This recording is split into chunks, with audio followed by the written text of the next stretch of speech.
গত বৃহস্পতিবার সকালে জাপানের দক্ষিণাঞ্চলীয় কিউশু দ্বীপের কাগোশিমা শহরে ঘণ্টায় ২৫২ কিলোমিটার বেগে আঘাত এনেছে টাইফুন শানশান। চলতি বছরে এ নিয়ে দশমবারের মতো টাইফুনের কবলে পড়ল জাপান।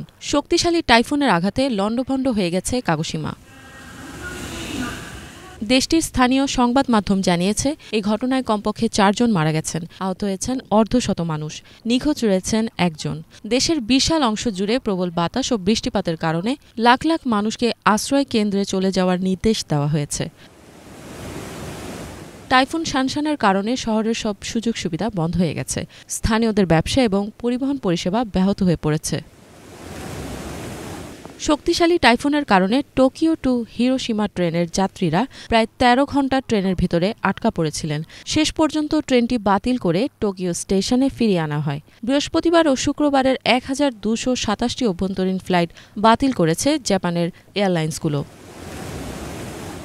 প্রবল বৃষ্টিপাতের কারণে স্থানীয় অনেক ব্যবসায়ী ক্ষতির মুখে পড়েছেন। কিউশুতে প্রায় সব ধরনের ছোট বড় সুপারমার্কেট এবং দোকানপাট বন্ধ রয়েছে।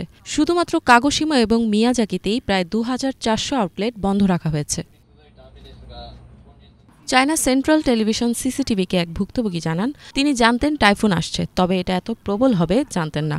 সব হোটেল এবং দোকানপাট বন্ধ রয়েছে, যার কারণে তাকে খাওয়ার সমস্যায় পড়তে হয়েছে। শনিবার তার চিবা শহরে ফেরার কথা ছিল, তবে ট্রেন পরিষেবা স্থগিত থাকায় সেটি আর সম্ভব নয়। ইফাত জাহান, বাংলাভিশন।